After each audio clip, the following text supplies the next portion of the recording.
Yo, what is up, Bronco Country? How's it going today, guys? So me and Muhammad are coming a little bit early to you guys today. Normally we go in the afternoon on a Saturday, but today Muhammad's got to work. I got stuff I got to do. I got a couple fantasy drafts I got to do tonight, and other things. I got to go grocery shopping, all this and that. So we figure we come to you guys early this morning. But if you guys could please like, comment, subscribe on this video. Also hit that bell notification so you know when we go live.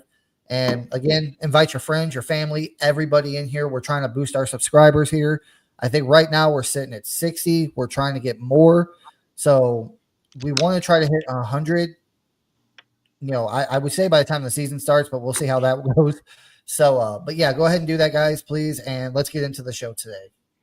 So the first thing is, Muhammad, I want to get your take on this. Of course, this past week, every team had to cut their roster down to 53. What was one of your surprise cuts that the Broncos made this past week? I actually have a few, I would say. Courtney Jackson. I understand why they had to cut him, but he was somebody that I really liked. I liked the speed. I liked the special teams talent. But and I knew once they cut him, I knew he was not going to clear waivers. I don't think he did. You Um, went to Seattle, I believe. Once, yeah, yeah. Lavelle Bailey, I was surprised honestly because he had such a good camp, and I thought he would definitely be back. But I guess the emergence of Karen Reed kind of affected that. And the guy is really talented. He's younger. Um, so I understand, but good thing is I think we got Lavelle Bailey back. He made the he I think he cleared waivers and we got him back, from my understanding. Blake Watson, I had good hopes for him. I think Bidet played a lot better than he did, and then I guess his injury didn't really help. Um, but overall, I'm glad at least we got two. Well, we got Lavelle Bailey back, so Courtney Jackson's pretty much gone, and Blake Watson is hurt. I don't think anybody claimed for him. But yeah, those are my guys. Yeah, I am not going to argue with the whole Courtney Jackson one. Like, I was actually kind of surprised by that. But I think with I didn't think Sean was going to carry six receivers. Like, he didn't carry six last year either. Um, And with the way, what's his name? Trent Sherfield played in the preseason, I was like, he's going to make the roster. Like, you're not cutting Sutton. You're not cutting Mims. You're not cutting Franklin. You're not cutting, Pat Bryant, who you drafted in the third round this year. It was going to come down to Sherfield and one other, or Courtney Jackson. And Sherfield, I think, showed more in the preseason than Courtney Jackson did. So that kind of stinks. Like, I wish Sean would have carried six receivers, but, you know, um, one of the biggest ones to me, well, I wouldn't say big, but it was just kind of like, wow, really? You signed him in the offseason and you cut him because he was supposed to be a special teams core guy. And that was Sam Franklin Jr., the safety. Mhm. Like, they brought him in this offseason to be that core special teams guy, and then he doesn't make it. But I will say, I think there was two, if I remember right, Mohammed, correct me if I'm wrong, two players that we cut that immediately got picked up, and that was I believe it was Damari Mathis by the Panthers. He gets to reunite with Ejiro Evero in Carolina. And I think Audric Estime, didn't he get signed by the Bills to their practice squad, I think? Was it It was the Eagles. the Eagles? I'm sorry. Yeah, the Eagles. So, I mean, I knew a lot of people knew Audric Estime wasn't going to make the roster. Everybody knew that. Yeah. Like, but honestly, I am a little shocked that they kept four backs. They kept, of course, Harvey, Dobbins, McLaughlin, and they kept who I wanted them to keep. Like, if I had to pick between, McLaughlin and who was the Bidet. other one? Bidet. Yeah. I wanted to keep Bidet. Like, the kids, like, I like McLaughlin. He's nice, but I would have kept Bidet. But they kept all four. So, and then they also signed Adam, I think, what was his name? Prentice or whatever, Mhm. earlier in the preseason. They cut him, and Michael Burton, he's on the IR, I believe, short term IR. Mhm. So he's at least going to miss the first 4 weeks of the season, which Nate Atkins also made this roster. And if you remember from last year, Muhammad, Nate Atkins played a little bit at fullback. And I'm sure Yeah. they probably did this year in training camp too. So he's probably going to be that fullback slash, like fourth tight end on the depth chart, but he's probably going to be playing some fullback, until Michael Burton gets back, which I'm not going to complain. I mean, Nate Atkins played well at fullback, so cool. Of course, Garrett Nelson, Andrew Farmer, none of those guys made it. The biggest one to me that shot, I probably had, actually, there's two ones, and they were both on the offensive line that kind of shocked me a little, was Clay Webb didn't make it because he was the highest paid undrafted free agent out of everybody from every team, I believe. He was one of the highest paid. And then also Calvin Throckmorton. I was surprised he didn't make it because he had a solid training camp and preseason. So, but yeah, man, it's wild, dude. Like, they did bring a lot of guys back on the practice squad. I think I have a picture of that. Let me just double check here. Let's see. Oh yeah, this was before they completely finished filling the practice squad out. These are the guys they brought back on the practice squad: Sam Ellinger, Adam Prentice, Michael Bandy, A.T. Perry, Caleb Lohner, the 7th round guy they drafted this year at tight end, Throckmorton, Joe McClinchy, I think his name is, Jordan Miller, Jordan Turner, Garrett Willow, Lavelle Bailey made the practice squad, so thank God. But I want to talk about that here in just a second. Jaden Robinson, Reese Taylor, and Dante Turner-Gill. I think that was like 15, 14. They still had a few more practice squad guys they added. I can't remember who they were, though. But to me, it was weird because you talked about what was his name? The middle linebacker that made it. The Bailey? No, the other one. The guy that actually. Reed. Oh, Karen Reed. Yeah, like he made it, but and I'm not arguing with it. Like he had a great preseason, he had a great training camp, but Lavelle Bailey had it last year. Like, and he didn't make the roster. Like he had a great training camp. He had a great preseason. Of course, you remember that last game of the preseason last year against the Cardinals. He had that, what was it, like 100-yard pick six? Mm-hmm. And he's been doing well. I'm not mad. I'm just surprised that Bailey didn't make it. And honestly, I'm even more surprised he cleared waivers, to be honest with you. And he was able to sign back with the Broncos practice squad. So, but that was just weird, man. But the Broncos 53-man roster has been set. I'm sure it's probably going to change between now and the start of the season. But yeah, man, like, and it's great. Like I was expecting more, at least one more trade to come from the Broncos. I thought maybe they would trade, like, because like I don't know if you remember, Mohammed, there was a lot of talks about trading Jared Stidham before the cut down of the 53-man rosters because of how well he played in the preseason. Yeah. In the back of my mind, I thought it's possible. Anything's possible. But I was like, I don't think outwardly, I'm like, yeah, Jared Stidham's not going to get traded. Like, God forbid Bo Nix goes down. Jared Stidham's been in the system for 3 years. He knows it. He can operate it. He would keep us above water until Nix was able to come back. So I'm sure they got some calls for him, Eddie. They really got some calls. Oh, I'm sure they did. I'm pretty sure the Broncos got a few calls about other guys on the roster, too. I'm almost 100% on that because I even heard rumors before the 53-man cut down date that, I mean, I'm not saying they're true. These are just rumors that I've seen and I've heard is that teams were calling about Jaquan and Riley Moss. So, okay, with what you will. But the next thing up is let's talk about weaknesses. Mohammed, what are some of the weaknesses this Bronco team now has after the cut down date, if they have any at all? Like, there's only one position in my mind I can honestly think that is a weakness, still somewhat of a weakness, and I'm sure we share a brain on this, but I'm gonna let you go first. Yeah, Eddie. It gotta be that linebacker, man. It's a very big concern for me, especially with Greenlaw. I mean, Sean Payton is not being he's being very vague about it. If the guy is hurt, he can't play. Just let us know. Like, I mean, the season is about to start, so it has to be addressed at some point. We'll be fine, I think, even if Greenlaw can't play. I mean, I would love to have him, but I think, adding Hufanga, to that safety position, that would definitely help our defense. We'll be fine. Looks like Singleton is back. I don't know if he's 100%, but yeah, I would definitely say that linebacker situation is very concerning. What say you? Like I said, I think we share a brain on this because I 100% agree with you. It's inside backer, 100%.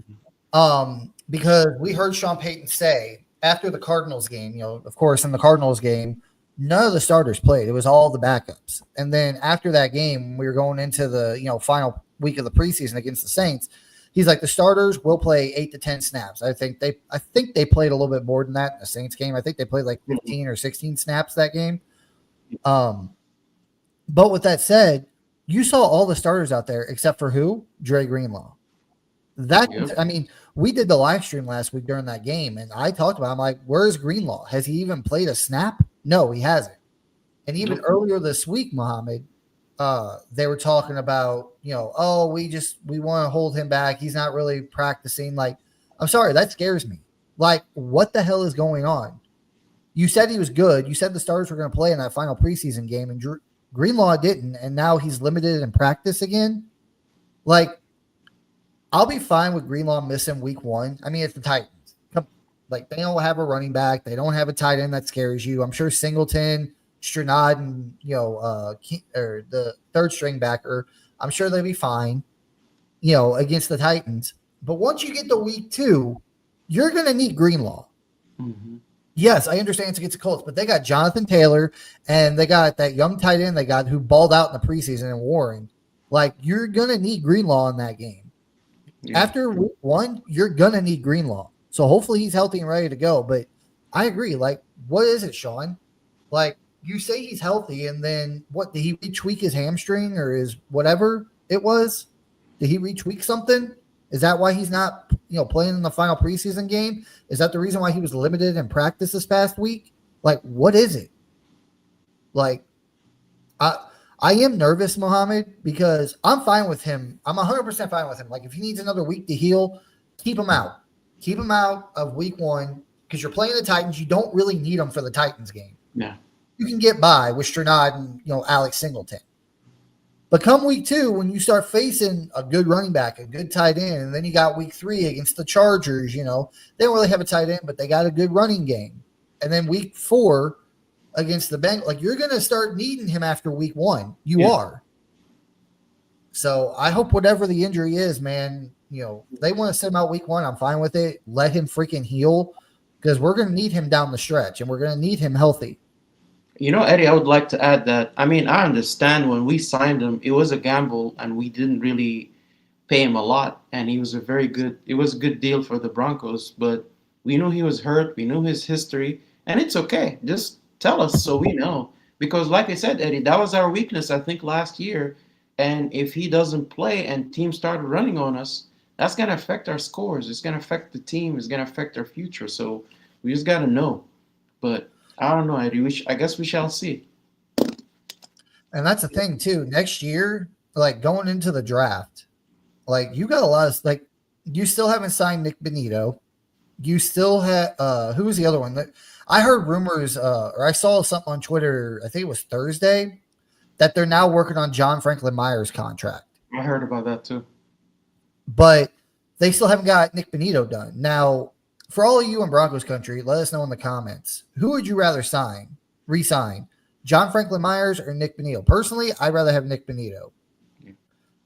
Because you drafted Savion Jones for a reason. Yes, I understand we have a lot of depth at the outside backer position, but Nick Benito, like, if I had to decide, like, Nick Benito is younger. I think he's more athletic. And his position's more key to the Broncos' success, in my opinion. Outside backer, outside pass rusher, it's a lot more, hey, we need to get this guy signed. So I don't know. Like, I've been like, what was it? Like, right before the first preseason game, like Nick Benito, or was it after the first preseason game? Nick Benito was like, yeah, we're in talks with the Broncos now with a new contract. Dude, that's been almost a month ago. Yeah. Like, when you heard that about Sutton, when you heard that about Zach Allen, Patrick Surtain, Quinn Miners last year, all those deals got done within a week. Yeah. It's been almost a month now, and Nick Benito is still unsigned. Kind of The making me more they worried. wait, that price tag increases too. They're gonna end up signing him anyway. I don't think anything. I don't see any world where Benito doesn't, get signed by the Broncos. So you might as well just go ahead and do it, unless they're not agreeing on the deal. That's a possibility. The main thing is now the main thing I see on Twitter after the Micah Parsons trade and what the Packers gave him is that Nick Benito's price just went up. Which yes, I agree, it went up probably from maybe 25. I think was what we calculated it would be before. It would have been like 25 million. I think now it's probably roughly about 30 million for Nick Benito. Because Micah Parsons just literally reset the whole freaking outside backer position market. Who was it? TJ Watt was at 41 million. Now Micah Parsons is at 47 million.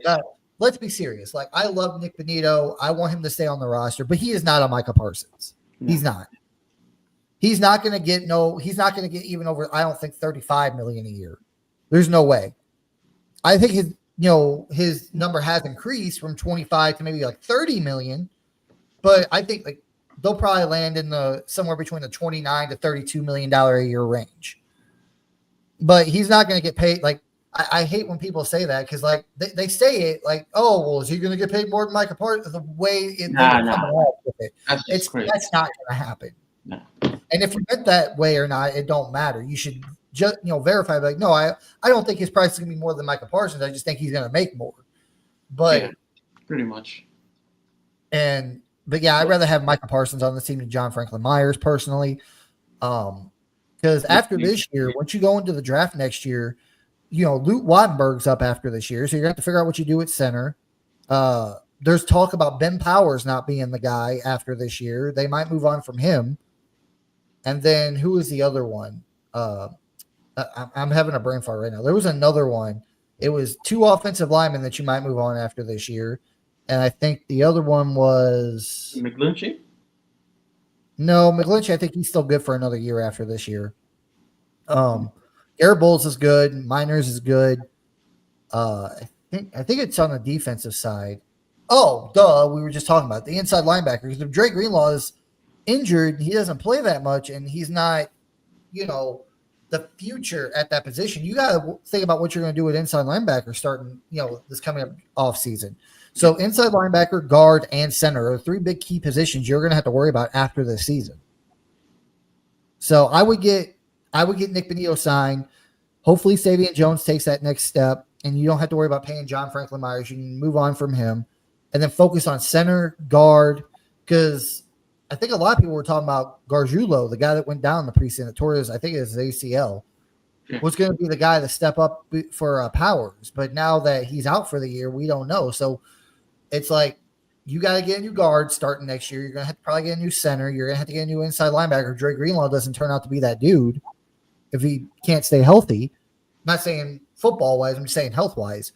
So, yeah, it's wild, dude. Like, the Broncos got a lot of decisions to make after this year about keeping this roster together.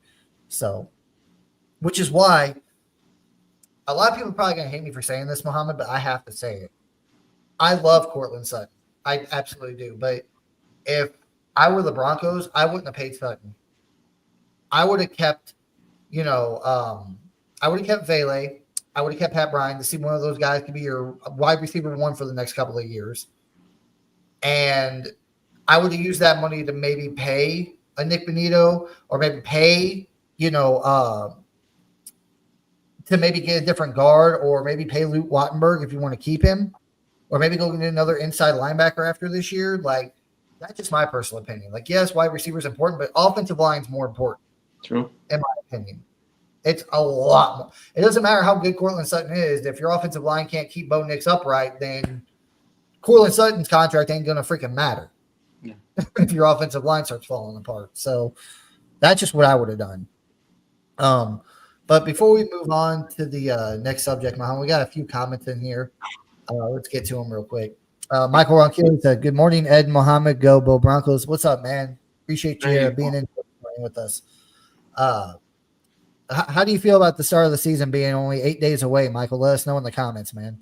we're excited. We're pumped. We can't wait, dude. Hell, I can't even wait until Thursday when the Cowboys take on the Eagles because that's going to be a fun game. It's going to be a beatdown, but it's going to be a fun game. Again, another one here from Michael. He said Lavelle Bailey, Michael Bandy, Sam Ellinger, Caleb Lohner. He just listed off all the guys we signed to the practice squad. Okay. Yeah, I got a list of those, Michael, but there was a few more added to that list. I think there was like maybe 2, maybe 3 more players that got added because they were only at like 14. I think they got 17 with the international player, which they did add. Yeah. So I have to go back and relook. I'm not sure 100% which the last 3 players, who they were. So, Jordan Turner, Dante Turner, yep. Yeah, we got that. More guys signed to the practice squad. And he comes in with the final super chat. He's like, pay Nick Benito. Yeah, we agree with you here. Yeah. You need to pay that man. Keep him. Because he's great. Like, I like him in pass pro, or I like him in, in pass coverage. I like him at rushing the passer. I think his, run stopping ability could be a little bit better, but I mean, he got 2 out of the 3. He's good at protecting the field and he's good at pass rushing. So I take it. So Muhammad, going on to the next thing, let's go to week 1's preview of the Broncos versus the Titans. Because like I said, we're only 8 days away, bro. Start Monday, or maybe not Monday. I think it's Tuesday because Monday's a holiday. Monday's Labor Day. So I don't know if the Broncos are practicing on that day or not. I could be wrong. But starting this week, the Broncos, they're going to start getting ready for the first game, setting up their game plan. But what are your thoughts on this game, Muhammad? What are some of the things you want to see, and what is your score prediction for this game? So I actually have a few things, Eddie. I like what we ended up with as far as like the running backs. I want to see the Broncos running the ball effectively. We have the O-line, we have the running backs. Let's do it. That was an issue for us last season. I would love to see that. I would love to see us stopping the run. Hopefully, our linebackers are solid. Hopefully, we see Greenlaw. I don't know if we're going to see him week 1 or not, but that's something I'm definitely looking for. I want to see Bo Nix get into a rhythm, with his wide receivers, and hopefully that rust is gone and he's back to his thing. It might take him a few series, obviously, like they do every year, and then also I want the defense to just make Cam Ward miserable. I want them just to keep sacking him, attacking him in his face, drive him crazy. We need to give him a welcome to the NFL card, basically. Yeah. As far as the score, Eddie, I would see the Broncos maybe scoring like 3 touchdowns, maybe 2 field goals. So that's what maybe a 27, maybe a 30. 27, yeah. Yeah.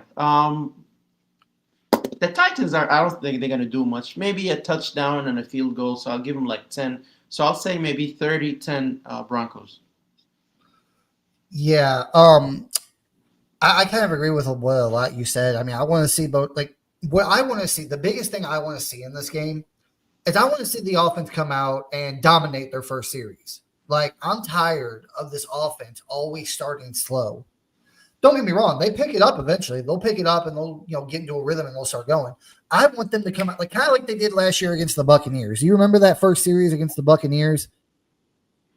That was like Bo Nix's like somewhat good game. Like, it wasn't his breakout game. I don't think his breakout game came until like week 5 against the Raiders last year. But like, the Broncos got the ball first, and then like the first 2 passes, boom, boom. It was like big chunk plays down the field. One was to Sutton, one was to Reynolds.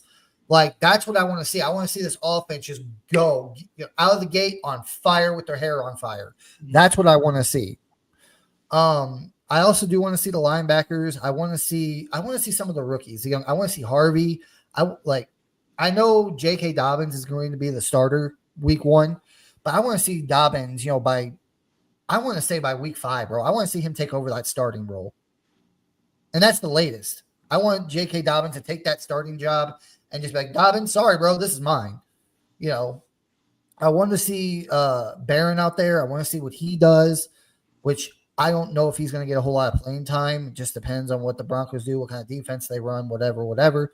But if they put McMillan in there or if it's Barron, whichever. Um, the biggest thing I want to, one of the biggest things I should say, I want to see is I want to see Pat Bryant just have a freaking like. I want Pat like. I mean, people will probably say Evan Ingram, which I would not be opposed to. But if I had to pick which player I want to have like a big game, I want it to be Pat Bryant. I want him to, to the look at the Broncos and be like, see, this is why you shouldn't pay Cortland Sutton. I'm the number one guy. That's what I want to see from Pat Bryant. I want him to go out because let's not forget, guys. I'm not saying like his Sutton's got that name recognition now. Mark Schlereth kind of talks about this sometimes. He's like the difference between guys in the league that haven't, that no one really knows and no one thinks they're going to do anything between someone that, has done stuff is name recognition. People know who Cortland Sutton is. It's Pat Bryant's job to go out there and, make that name for himself, make his name a household name. And I want him to start in week 1. I want him to go out there, be Bo Nix's number one target, and I just want him to light up the freaking sky, dude. That way the Broncos will be like, we got a number one pick, or we got a number one receiver right here. And what I was going to say before is like, Pat Bryant was a 3rd-round pick. Cortland Sutton was a 2nd-round pick. So neither one of them were 1st-round picks. So I'm hoping Devon Bailey becomes that, not wide receiver 1. I really, maybe not in week 1, but throughout the season, I want him to be that guy. But yeah, like that's the stuff I want to see. As far as the score, dude, I know this is going to sound ridiculous, but I'm going to say 34-7, Denver. Like they're going to kill the Titans. Zero chance, huh? Here's my thing. Okay. Now, a lot of people might push back on this. Cam Ward was the number 1 overall pick, right? But let's be fair. How many quarterbacks in this past draft class this year were considered top round prospects? I mean, you said, well, Jackson Dart was drafted in the 1st. Yeah, he was. But going into the draft, no one was really predicting Jackson Dart to be a 1st-round pick. It was Shedeur and it was Cam Ward. They were fighting for the number 1. Well, we know what happened with Shedeur. And honestly, I don't think it was because of his play. It was because of his attitude and the interviews that he had to do with the teams. Is why he fell to the 5th round. But Bo Nix came out in a class where there were 6 guys taken in the 1st round. Like Bo Nix, I think, was the only one that wasn't considered a 1st-round pick last year. Like Caleb, Jaden, Drake, Michael Penix, and JJ were all considered 1st-round picks. So there's 5 quarterbacks that were considered 1st-round picks last year. Caleb and Shedeur were the only 2. So there was only really 2 quarterbacks that were considered 1st-round picks this year. Do you remember? And Bo Nix had more experience in college than Cam Ward did. And honestly, I'm not going to lie to you. Bo Nix came into a better situation than Cam Ward did last year. Like, he had Sutton, he had Sean Payton, he had a top offensive line. Like, he had all this stuff. Granted, he didn't have a run game or a tight end, but he had a number 1 receiver. He had a offensive-minded play-calling guru in Sean Payton to call plays, and he had a good offensive line.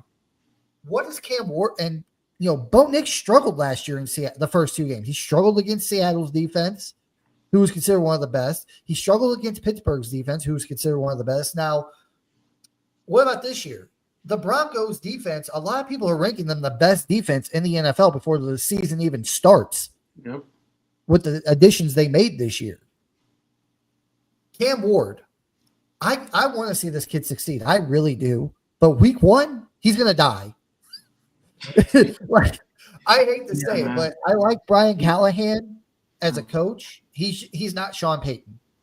Their offensive line, atrocious. Nowhere near close to what the Broncos' offensive line was. He's gonna have his work for him, Eddie. I feel like, my God, man. They're gonna be all over him, in his face. He's not gonna get a chance to do anything. Well, his weapons, like he has nothing. He doesn't have a tight end like Bo Nix. He doesn't have a run game like Bo Nix did last year. But at least Bo Nix had a number 1 receiver in Cortland Sutton. I mean, you got Calvin Ridley, but he's not even considered a number 1. He's considered maybe a low 1, preferably a high 2. And then also, what was the other thing that Bo Nix had last year that Cam Ward doesn't have this year? The Broncos had a good defense. Yep. They had a good defense. It was a top 5 unit. Granted, week 1 last year, we didn't know that, but it was good towards the end of the year in 2023, and a lot of people ranked them as a top 10 defense last year. Titans defense? Come on, bro. Really? So Cam Ward has no defense. He doesn't have a number one receiver. He has no run game. He has no tight end. He has no offensive line. He has an okay head coach, but not a Sean Payton. And you're going into Mile High, and you're going up against arguably the best defense in the league, a quarterback that has weapons on the offense is going to be able to do whatever the hell he wants to this year. Like, honestly, it's worse this year for Cam Ward than it was for Bo Nix last year in week 1. I hate to say that, but it is. Like, he's going to, like, I'm not trying to be funny, but he's going to die. The Denver defense is going to kill him. Like, the Broncos could just blitz. You know, I love blitzing. Cover 0. Like, I mean, just send the house to him. What is he going to do? Seriously. Well, who was the coach? There was a coach that said this a few years ago. He was like, I think it was a defensive coach. I'm not saying it was Bill Belichick. It might have been. I'm not sure. Maybe you can correct me on this, Muhammad, if you know, or anybody in the comments, let me know. But this coach was like, when you were facing a rookie quarterback as a DC, just blitz him. Like, they don't know what to do. You blitz them, you confuse the hell out of them. He's already confused and scared anyway. Nervous. And you got to do it early. You got to do it early, Eddie, too. That's what I'm saying. He has nothing. He doesn't have a good offensive line. He doesn't have a number one weapon. He has no run game, no tight end, no wide receiver. He has no defense. The Titans are not, even if they wanted to run the ball, Bo Nix and this offense are going to shred that Titans defense. That they're going to be down so bad, they have no choice but to throw the ball. The Titans. They're going to have to throw the ball, and then you send just 5. It's going to confuse the hell out of Cam Ward, and it's going to rush him in his first NFL game, and he's going to make mistakes. That's why I think this game's going to be a freaking blow. You know what? I'm going to scratch it. It's going to be 34-6. They're going to get 2 field goals. I feel tomorrow. I really wish it was tomorrow. Dude, I feel so bad for Cam Ward. I really do. I hope this doesn't ruin the kid's career because I want to watch him this year. Like, of course, I want the Broncos are going to, of course, they're going to be better than the Titans. And, of course, I'm going to root for the Broncos every single game. But it's like, I want to watch Cam Ward this year. I want to see what he does. But I think the NFL did him dirty. Like, I mean, it's gonna help him, Eddie, because he'll see what the NFL is like. Like, this is the reality. Yeah, but that would be okay if it was against maybe a mid, like I'd say maybe a middle of the pack defense. That's still gonna be a good defense. Like, he's still gonna even just like a 5 through or a top 5 through 10 defense. Okay, maybe you're literally putting him against one of the best defenses in the NFL. What did Cam Ward do to piss off the people at the NFL? That's horrible. Die, right, Eddie? Like, I hope he doesn't get injured. Eddie, I don't want him to go down. I hope he doesn't. But neither do I. I mean, honestly, the Seahawks were a good defense last year. So were the Steelers, but they weren't top 5. They were like top 10.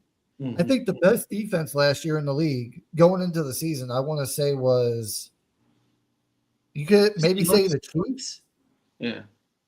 Maybe the Eagles. I'm trying to think of another team. But yeah, like, I'm just saying, dude, they really screwed fucking Cam Ward on this one. He must have really ticked someone off in the football heavens to get, the Broncos week 1 in Denver. I might be a little bit more like, okay, he's still going to get beat, but I would, be like, okay, maybe the NFL is not trying to screw him over. The fact that he's going up against one of the best defenses, if not the best defense in the league, in Mile High in his first game with no offensive line, no weapons, no defense to back him up. They're trying to get this kid killed, it seems like. But see, Eddie, I think it being his first game, I would see his coach calling a lot of run plays, but it's just not going to work. I'm sorry. That's what I'm saying. Yeah, it's not going to work. Like, because I agree with you. Like, the coach probably in the first half of the game is probably going to call a lot of run plays. But once the Titans get down, I'd say by 14 points, which will happen in this game. I'm telling you right now, it will happen. They're going to have no choice but to throw the ball to try to get back into it. I feel so bad for Cam Ward, dude. I really, really freaking do. I wish the game was tomorrow. I agree with you. I wish it was, but We're still 8 days away. So, but we got a couple of super chats. I'm sorry. We got a couple of comments here. Another one from Michael. He's like, Dallas versus the Philadelphia Eagles on Thursday night, and Kansas City Chiefs versus the Los Angeles Chargers on Friday. I'm rooting for the Chargers in that game. I'm sorry. I know a lot of people are like, I hope they tie. I hate the Chiefs with every bone. Like most Bronco fans hate the Raiders. I hate the Chiefs so damn much. I want the Chargers to win this game. I want them to knock them off their freaking block. It's just too bad they both can't lose at the same time, Eddie. But I agree with you. Yeah, I agree. But the Chargers ain't going to do shit anyway this year. They have they lost their starting offensive tackle. They're probably their best offensive lineman they lost already, and Slater. If they could just kick the Chiefs' ass in week 1, it would make me happy. Honestly. Because that'll put that'll put the Chargers and Broncos in first, because I don't know who the Raiders play week 1, but I'm sure whoever it is, they're going to get their ass kicked. And the Chargers are playing at home too, so I think they're playing at home in Brazil. So they get the advantage. That game is in Brazil. Oh yes, that's international. You're right. So, but I think it is a home game for the Chargers. But let's be honest, even actual real home games for the Chargers are not home games for the Chargers. The home games for the other team. So Eddie, like we said before, maybe they could just stay there in Brazil, not come back. I'd probably get more fans that way. Oh, I would love that. You just got to deal with the Raiders, right? Hey, I said this before and I will say it again. And I'm saying this because I know the Chargers would actually, I want the Chargers to actually have a fan base. I want to be able to actually fight with a Chargers fan, not the same guy every damn day whenever I'm arguing with Charger fans online, okay? They need to move the Chargers to St. Louis, my old hometown. I'm telling you right now, I still talk to my family back there, Mohammed. Dude, they want a football team bad. They don't care who it is. It could be the Chargers, the Jacksonville Jaguars. It could be anybody. To put the freaking Chargers in St. Louis, they will have a bigger fan base than they do in Los Angeles right now. They would actually sell out games. They would have merch. They would sell merch. They would do all that. People would freaking jump on the Yeah, they have so many teams that it's ridiculous, man. Come on. And that way I can still talk even more shit to my family, because a lot of them are Chief fans, bandwagon fans, because they became fans of the Chiefs after the Rams left. But it's like, that'd be even better. You put another team for our division in there, and my family will listen. Like, dude, the Chargers suck. They haven't won shit in their entire history. Come on. So I would love that. I wish it would happen, but it's probably not. But as far as the Thursday night game goes here, Mohammed, like, I know who I'm picking. I'm pretty sure we share a brain on this one too. And it's going to be a massacre. But what are your thoughts? Absolutely. It's sad, man. And see, the sad part, Eddie, is the Cowboys are already pissed off because Jerry Jones traded Michael Parsons, and they play the Eagles week 1. They're going to lose. Their defense is probably going to look terrible. They're going to blame them. Yeah, it's going to be terrible. It's going to be a one-sided game. I got the Eagles just absolutely destroying the Cowboys. It's in Philadelphia. They're going to be hanging their Super Bowl banner. And we'll get into the Michael Parsons thing, but they got rid of Michael Parsons, and Jerry Jones needs to step down. If I was a Cowboys fan, I would revolt right now. So, but got another comment here from Michael. He's like, wide receiver Troy Franklin for me. I think he's talking about who he wants to see, have a big year this year. Yeah. And it's possible, Mike. It really is, dude. Like, he had a great training camp. He had a great preseason. Kid balled out. He could have a breakout year this year. Yeah, big jump from year 1. Absolutely. I would love to see it. I really would. I want to see 3 receivers and tight end Evan Ingram, I want to see 3 receivers get over 1,000 yards this year, and Evan Ingram get like 800 yards. That'd be great. We got another one here from Michael. His prediction for the Broncos week 1 against Titans, 42-10. You could be right, my friend. Oh my, like the Titans are going to get racked. Like, Eddie, it's going to be a lot of the defense is going to score some points too. So I'm guessing it's going to be a couple of picks, maybe a pick 6. So yeah, it's going to be For the defense in this game, it's going to be like the Cleveland Browns game last year, where the defense had 2 pick sixes. Yeah. Yeah. He's Like going this to defense is going to go ham on Cam Ward. That kid's going to probably have like 4 interceptions by the end of this game, dude. Yeah. And Bo Nix in the offense, they're probably going to have a game kind of like they had against the Falcons last year. Or hell, no, sorry, excuse me. The offense is going to have a game like they did in Week 18 last year against the Chiefs backups. It's going to be like, they're going to score like 38 fucking points. So it's gonna be a train wreck for the Titans. I will be there, and every single time I go to a game, Mohammed, you know this. I've said this a million times. We always win when I go, and we always score double digits on the team that we play against. Yeah. Dude, like with me going and how bad this, like it's basically practice squad guys on the Titans, basically going up against the Broncos here in Denver. Me going and those two things mixed together, dude, I wouldn't be surprised if this game was like 48-0.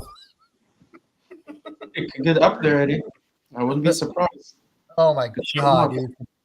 It's gonna be bad. That's what I'm saying though. I just really hope this doesn't destroy Cam Ward's confidence. I really don't.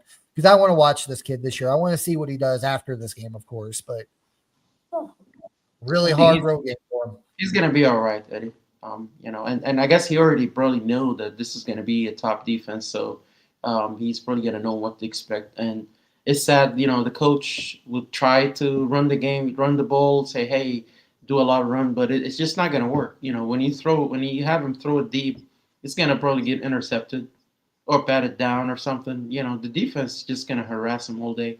And I really wish the Broncos, I just hope they start running the ball, Eddie. That'll be the game to do it. Let's get that running game going, not concentrate more on scoring. Let's get these running backs on a rhythm, RG Harvey, I want to see him. I would agree with you, Mohammed, but I mean, maybe you could chalk this up to last year. The Broncos didn't have a run game or a tight end one. So Sean Payton really, he threw everything on Nix last year, because he had to. They had no run game. Nope. It had to be up to Nix and the receivers to win games for the Broncos. I mean, the defense too, but I'm talking about on the offensive side of the ball. But this year they got a run game, they got a tight end. My thing is Sean Payton going to go back to that same thing to where he's going to be like, you know what?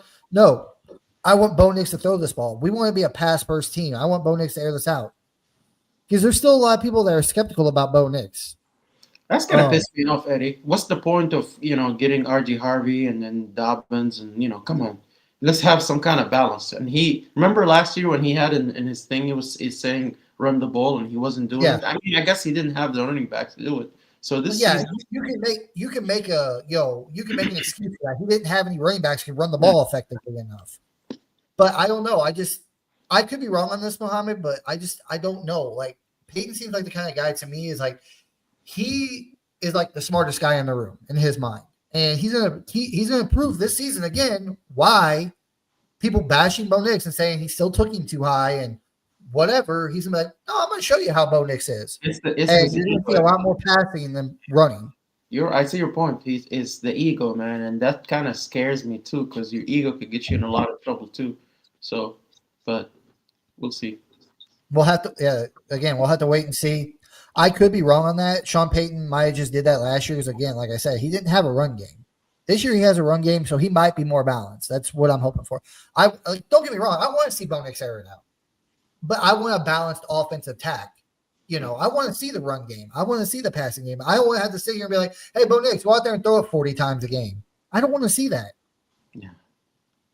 Like 20 or about 30 to 35 times a game passing. I'm fine with that. You kind of just even it out. Maybe 25 to 30, I'm sorry, passes a game for Bo Nix, and you run the ball about 30 times. That's what I want to see.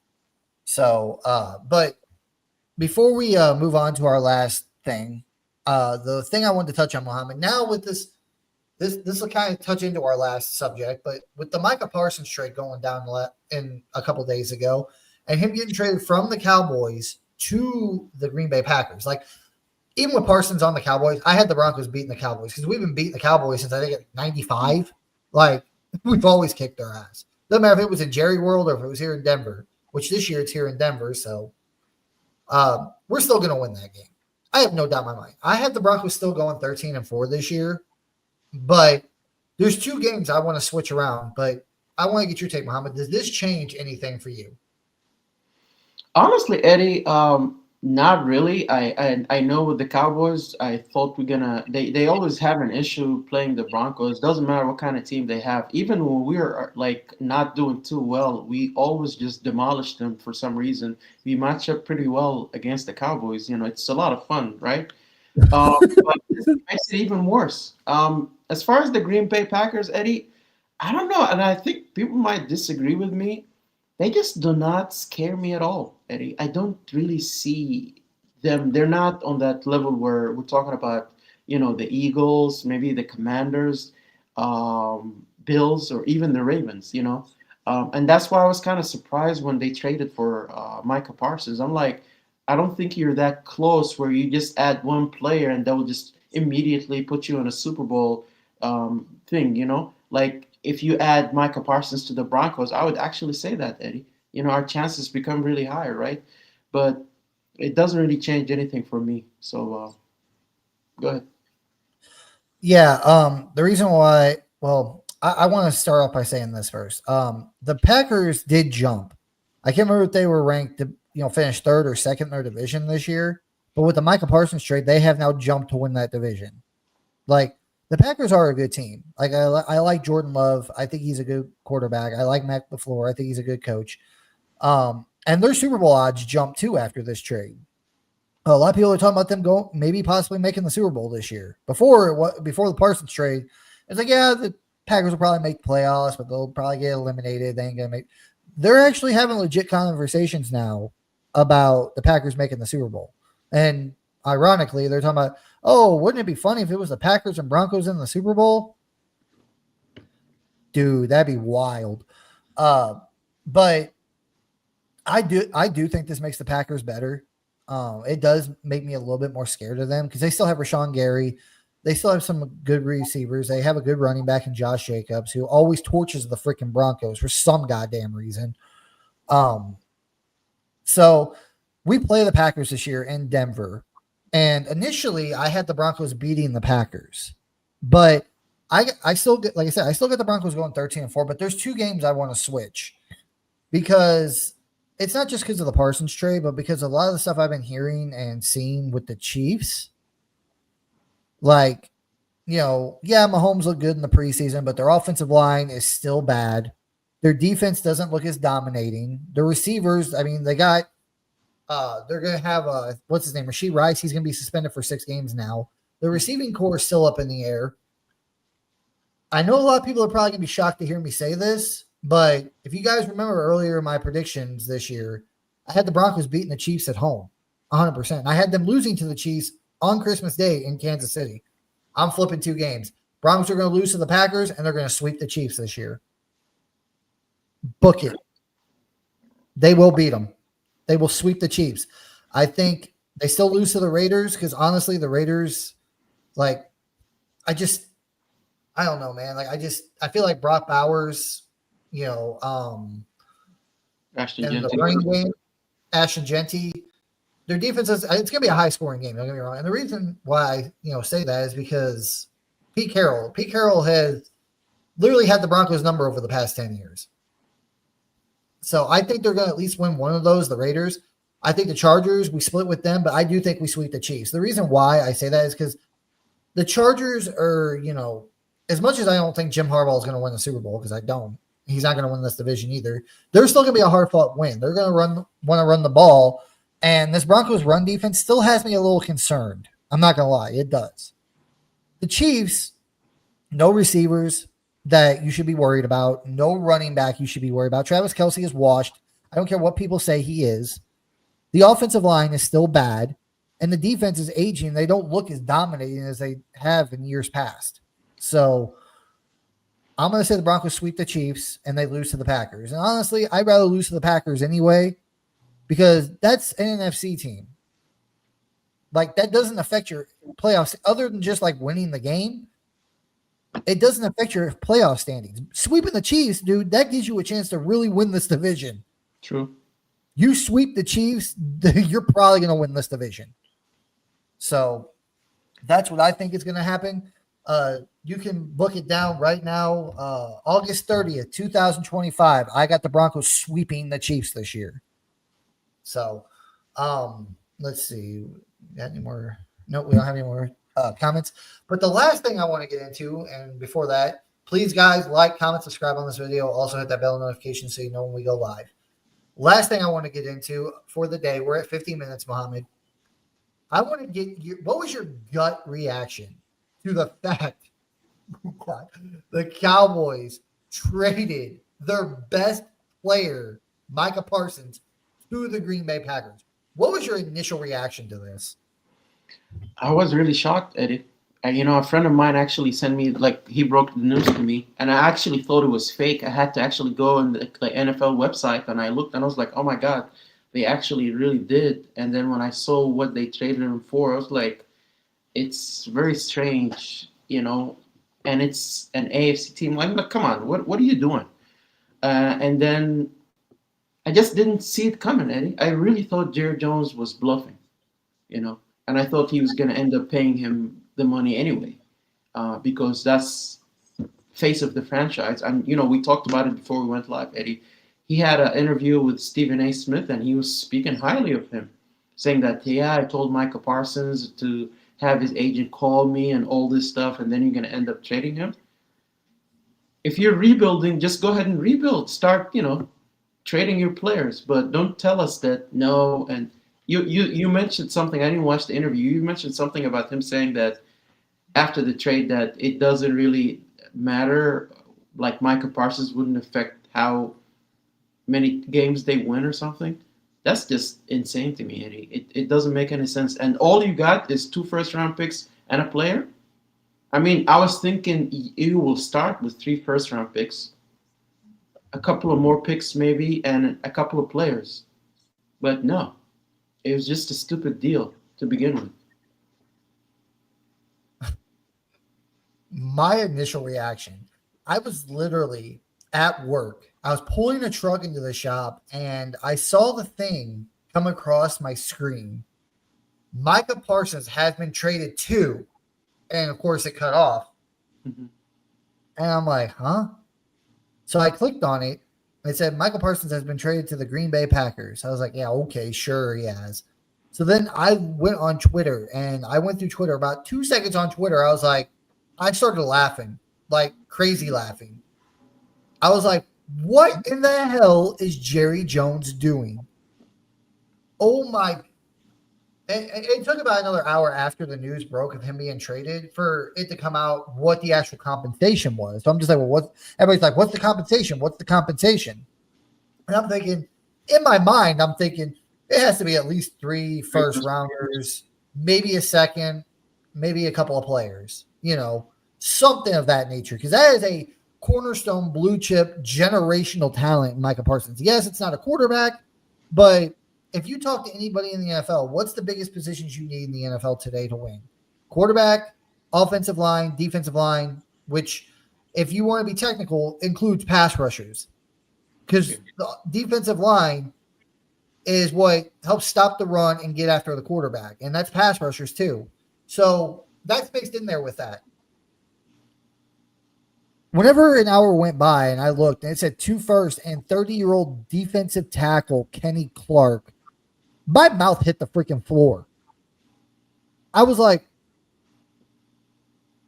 because I mean, I'm not going to sit here and say, I'm depressed that the Broncos didn't try to trade for him, but dude, if it only took 2, like, we probably could have gave up 2 first and fucking John Franklin Myers to get freaking, Micah Parsons, and he would have came to the AFC. We can give him Benito and 2 first-round picks. I'll take Micah Parsons. I would have given Benito 2 first-round picks for freaking Micah Parsons. I love Benito, but Micah Parsons is a generational talent. Yeah. And you get him in the NFC, Jerry. I mean, I wasn't really upset by it, but it's like, wow, that's really all it took? I was surprised. Like, from my understanding, Muhammad, there was only 3 teams that were interested in Micah Parsons, or 3 teams that contacted the Cowboys about him. I'm like, how? Like, I understand, like, trading him before the draft, you probably would have had a lot more teams, wanting to come in and get him before the draft. But it's like, dude, who gives a shit if it's not before the draft? 2 first-rounders and a 30-year-old defensive tackle? Do you know the teams? Pass rusher? I wonder who the teams were. Do you know? Of course, the Packers. I'm trying to remember. I don't know off the top of my head. I want not the Packers. The Panthers keep coming to my mind too. I thought I heard someone say the Panthers. I could be wrong, but oh my god, dude! Like, what the is like? Okay, what was the report, Mama? Do you remember the reports before the trade went down? That, oh yeah, even if Micah Parsons is traded, Jerry Jones is going to trade him. He's not going to trade him within the NFC East. We knew that. Okay. A smart owner, like at this point, with the way Jerry Jones has been conducting himself and the way he's doing things, he's stupid enough to trade a player like that within the division. He's a dumbass. But the other sentiment was he's not going to trade him within the NFC conference because he doesn't want to see him in the playoffs to get to the Super Bowl if he makes it that far. So he's going to get traded to the AFC. And that's whenever I was freaking out. I'm like, please don't let none of the AFC West teams outside the Broncos get this guy. Don't let the Chiefs, especially the Chiefs, don't let the Raiders or the Chargers get this guy. Like, I could care less if he went to Baltimore, if he went to, Buffalo. I could care less. Whatever. At least we wouldn't have to see him possibly 3 times a year, But the fact they trade him to the Packers, the team that humiliated and eliminated the freaking Cowboys in their last playoff appearance, Jerry Jones has lost his damn mind. And to only take 2 firsts and a 30-year-old defense. Okay, let me put this into perspective for you guys. Now, I know this is probably going to seem a little wonky, but hear me out. The Broncos traded 2 firsts, 2 seconds, a 5th, Shelby Harris, Drew Lock, and who was the other one? Noah Fant, to the Seattle Seahawks for Russell Wilson. Now you can say, hey, that was a quarterback. Yes, that's the most important position of all of sports. But as much as Bronco fans were rejoiced, and I was one of them, that we're like, we finally have our franchise QB. Everybody and their mom had a little doubt in the back of their mind, like, well, we saw Russ in 2021. We saw Russ in 2020. He was kind of going down a little. I mean, everybody knew in the back of their head the defense was the reason why they won that Super Bowl against the Broncos. They knew it. They held Peyton Manning and the greatest offense in history to only 8 points in the Super Bowl. We knew it was the defense. Okay? So my thought is, I said we gave up too little for Russ, but I was wrong. We gave up way too much for what Russ was, and we should have seen the signs better. But for a I think he was 34, 33 years old, basically almost out of his prime, Russell Wilson, we gave up that much. And the Packers only gave up 2 firsts and a defensive tackle at 30 years old for a 26-year-old in his prime, already a Hall of Famer, generational talent, Micah Parsons. The Cowboys are fucking retarded. Is basically what I'm saying. Like, Jerry Jones is a moron. Like, if I was a Cowboys fan, I would revolt right now and be like, I am not watching another game. I am not going to a game until this guy is out of freaking power. They're going to revolt week 1. They're going to get steamrolled. Oh, okay. They're going to get steamrolled week 1 against we got to wrap this up, guys. Muhammad, he's got some stuff to do, and so do I, honestly. But the last thing I want to touch on is, Muhammad, just one more thing before we get out of here. I want to ask you this. What is your thoughts on the fact that Jerry Jones says he has more of a chance to win without Micah Parsons than with Micah Parsons? He actually said this last week. What are your thoughts? Then we'll get out of here. I honestly think he's senile. I don't know what that is. Is he trying to be funny because he traded him and nobody in the right mind would say something like that, not having a player like Michael Parsons is not going to affect anything. Come on, he'll rig a game. Come on. It doesn't make any sense to me. He's an idiot. He's clearly delusional, and he needs to be out as GM and owner. I mean, if he wants to be owner, fine, but be an owner where you sit back and don't do a damn thing. Yeah. Let someone else make the football decisions because you're clearly out of it. Okay. But that's it for us tonight, guys. We got one more comment here. Michael Parsons is a future Hall of Famer, Hall of Fame football player. Yes, he is. We 100% agree with you, Michael. But we got to get going, guys. Thank you guys for joining us tonight. If you guys could please, again, like, comment, subscribe on this video. Also hit that bell notification so you know when we go live. Next week is week 1. Me and Muhammad will be back sometime after that game. It might not be Sunday. It might be Monday or Tuesday, somewhere later in the week. But we will be going live after the game and talking about it. But Muhammad, good to talk to you again, man. And I can't wait until next week. Football is here. Absolutely, Eddie. I can't wait neither, man. Week 1. Let's go. All right, guys. We'll see you guys next week. Peace.